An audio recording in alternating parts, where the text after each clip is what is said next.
Hare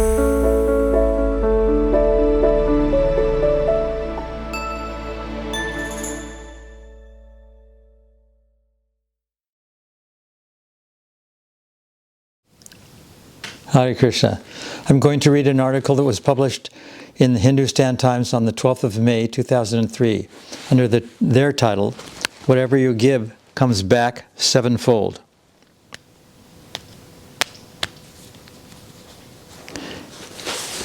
And now the article.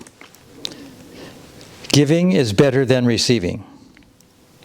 This concept has been attributed to many, including St. Francis of Assisi and Jatayu. But that's ancient wisdom. What is the heart of such a memorable maxim? Why does it resonate, even though common sense proves it wrong? Does giving always bring happiness? What about being exploited? There's a feeling of giving, but getting nothing back. Can we give and not receive, and vice versa? The Shastras say that giving in charity, especially to a Brahmin, brings a return greater than what is given.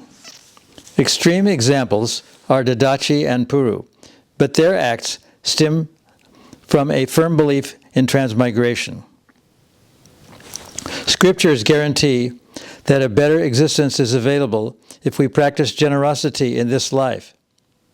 In fact, according to Vedic teachings, if we give to a Veda Paraga, or one who has factually realized the Vedas, then our return is unlimited. But even for those ignorant of transmigration, there is a sense that if we can give of ourselves, both giver and receiver benefit. Business-minded people certainly hope for a return on investment. A return on investment that yields at least a few percentage points. Altruism, however, is rare. In the Bhagavad Puranam, we read of Sudama, an old Brahmin and former schoolmate of Sri Krishna.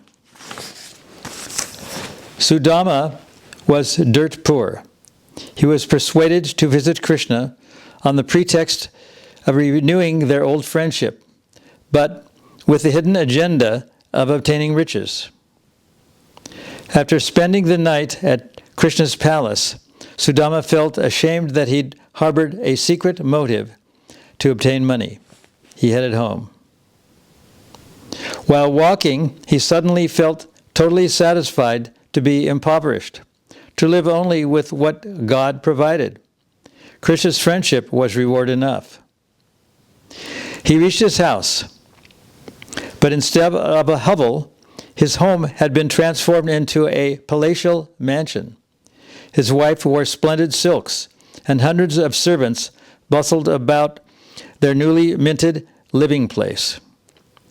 It was meticulously landscaped, and the scenic garden was filled with colorful birds, fragrant flowers, water cascades, and fountains. The moral? When Sudama gave up all desire for wealth, he received greater opulence than he could imagine.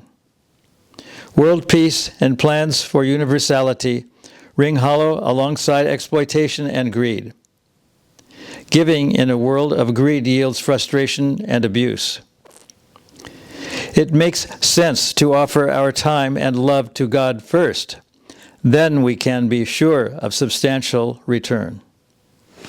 Hare Krishna.